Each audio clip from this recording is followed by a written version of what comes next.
I'd like to start with the positives first, okay? Ridley Scott knows how to make a movie. He knows how to put a movie together. But in saying that, we can't be afraid as critics or movie lovers to say that some of our institutionalized, most iconic directors, don't always hit it off really well. They don't always make good movies. Christopher Nolan, my favorite director. I hate Tenet. I think that's a terrible movie. For many reasons I could go into, but I'm not going to go into. I think Scorsese has made bad movies. Spielberg has made bad movies. Tarantino has made movies I don't like. Ridley Scott, I don't think is as good a director as those guys I just mentioned. I don't.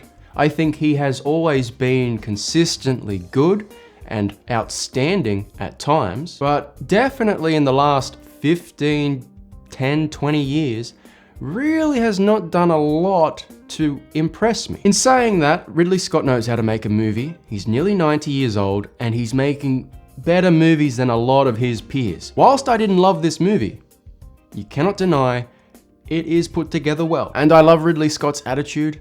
There are sharks in this movie, which I will get into, that do not belong. It's stupid, it doesn't make sense. Literally, it's like that jump the shark moment, right? But Ridley Scott in interviews says, oh, fuck it. Of course the Romans could get sharks, who cares?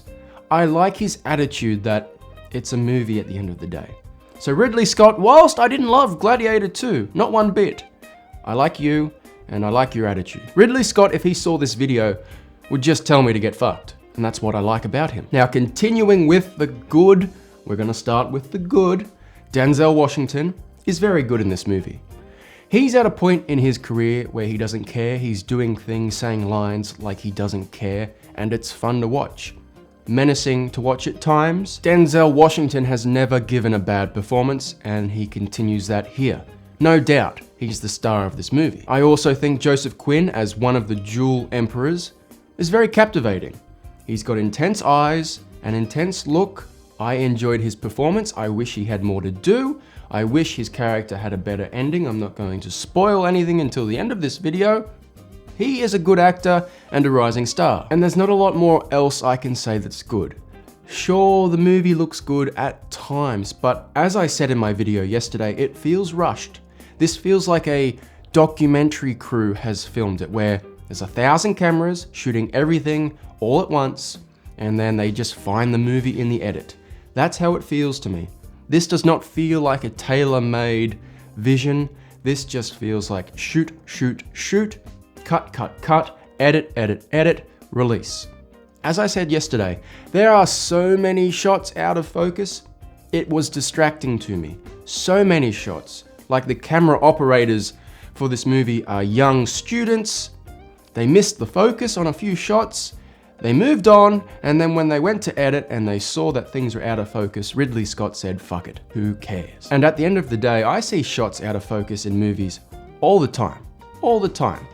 The difference here is it happened multiple times in close-ups, and I found it distracting. There's not a lot else I want to talk about in terms of acting. I think the acting is all good across the board, really. I mean, these are good actors.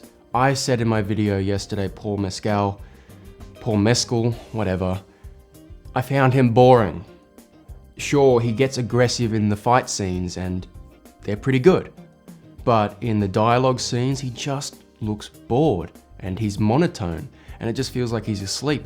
He doesn't hold a candle to the innate charisma and strength of Russell Crowe. Pedro Pascal, I know a few of you commented that they're sick of seeing him.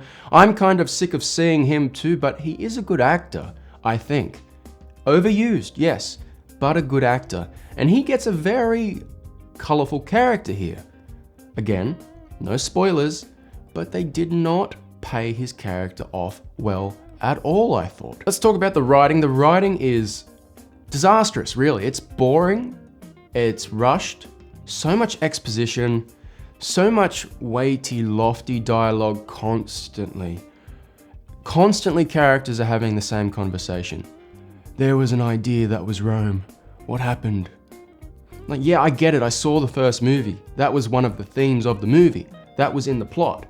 I mean, this movie it's not really about one central theme, so all the themes get lost and jumbled, and it just feels like a callback to the first movie because that's all this movie has to stand on. It has nothing else to stand on but the legacy of the original. For example, Paul Mescal's wife dies in the beginning after no character development. This is not a spoiler.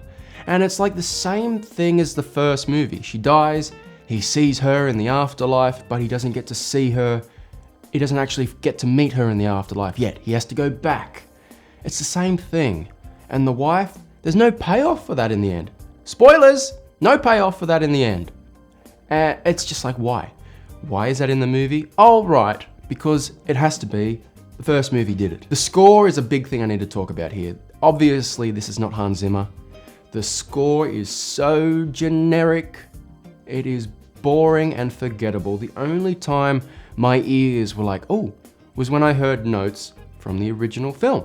Every time they sort of hint to Maximus, you hear that theme from the original and it's like, oh, that movie did so well with its score with Hans Zimmer. That score made me more immersed in the movie because it wasn't generic shit like this movie's score. I am sick to death of composers not trying. Like, it doesn't feel like this person tried. I didn't learn their names because I don't care to learn their name. It didn't feel like they tried. Wait, if you're working on a big movie, you're a composer, you give it your all. If you're the director, if I'm the director, I tell my composer, I want an iconic score that people will listen to for 4 decades. If you don't deliver that, I'll find someone who will. I don't understand the people in charge of these movies not demanding the best of the best. Hollywood is like the Olympics of filmmaking. You expect gold medals, gold medals, gold medals, peak performance, the best of the best. And half the time, more than half the time, it feels like if you gave the money to some guy with passion on YouTube that makes music for a living, they would do a better job than the big Hollywood composer. That shouldn't be how it works. There's nothing else really notable I need to talk about. I want to go into spoilers because that's where a majority of my criticism lies. So the movie starts with crawl that says, Maximus died for the idea of Rome. 16 years later, that hasn't happened. So it just spits in the face of the original. The entire point of that movie was the Emperor, Marcus Aurelius, wanted Maximus to succeed him to give power back to the Senate and free Rome of, sort of the dictatorship that was building. That was the whole thing of the first movie. Then Commodus, he gets rid of Russell Crowe, he gets rid of Maximus, he takes over, he's a tyrant, and Maximus, through the Gladiator arena, takes it all back and dies for that vision. That is the first movie. This movie does not do that. It doesn't do that. It spits in its face and just repeats the same plot. Oh, finally, now we can have freedom through Paul Mescal's character, whose name is Lucius, is the kid in the first movie. Now, forgive me, I love the first movie, but it was never, matter of fact to me that Lucius was Maximus's son. I never knew that. I don't like that, because Maximus wanted to go back to his wife and his son in the start of that movie. They were the ones that were killed. I feel like that is just I don't know. I understand affairs, people cheat, you go to war, you fall in love. I'm not advocating for that at all. I understand it, but I don't know. It would have been nicer if Maximus was a real, true, his wife and his son were it. And in the first movie, I just always assumed he was protecting Connie Nielsen's character because he did have feelings for her at one point, and her son is just an extension of his feelings for her. That's what I always thought. I guess I was wrong. Pedro Pascal's character plays a Roman general who wants to overthrow the dictators. So he works with Connie Nielsen to overthrow them throughout the movie. And these two characters, Pedro Pascal and Connie Nielsen's characters, are idiots. They're in an open courtyard having a loud as fuck conversation about treason whilst all their handmaidens and servants walk around them And they don't, in the movie, in the original movie, it was all shadows and whispers because, you know, what we're talking about can get us killed.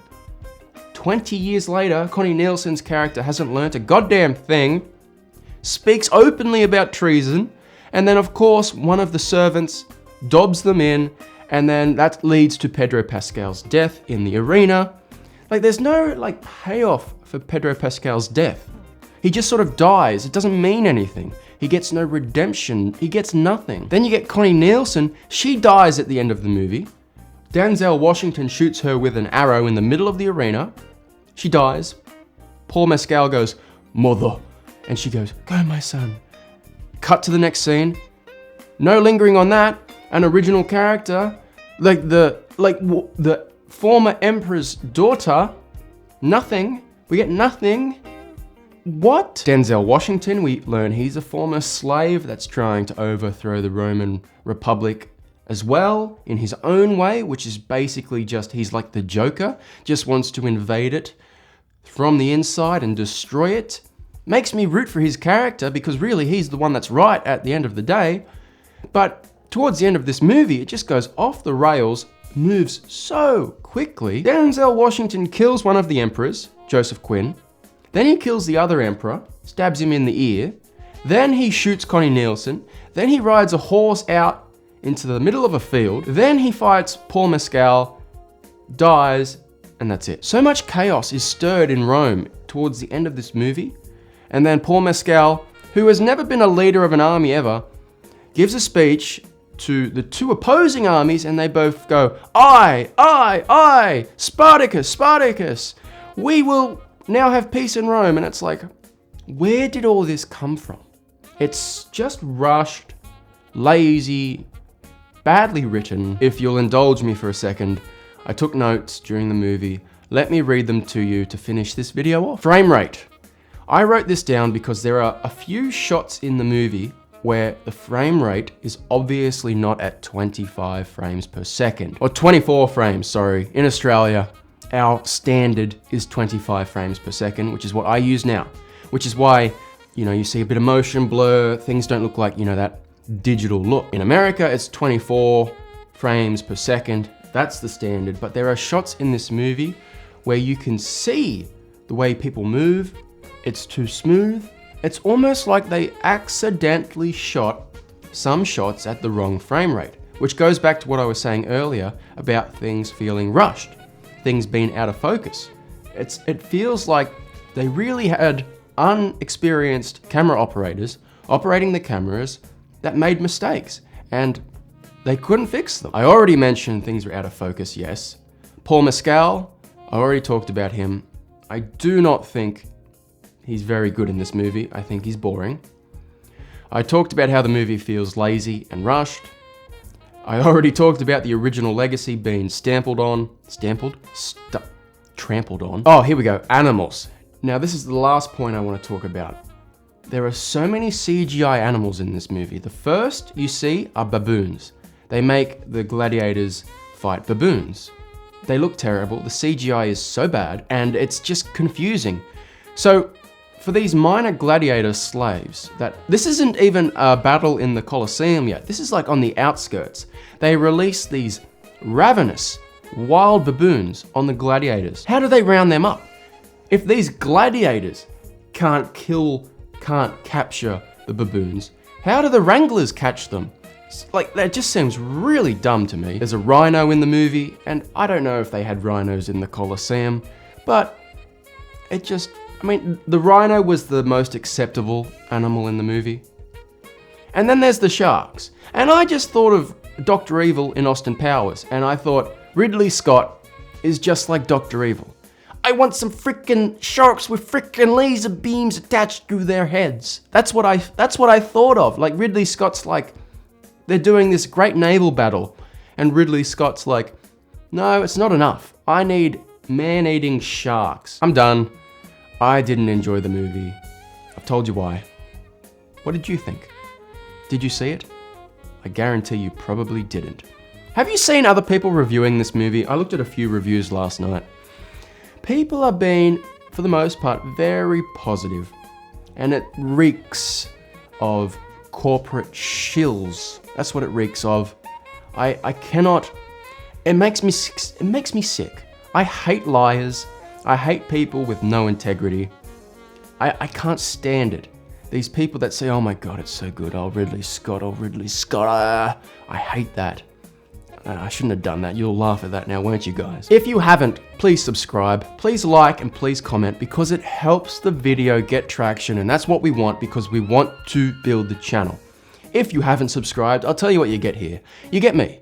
I am unfiltered, raw, honest, and I do not want to listen to what people tell me to do.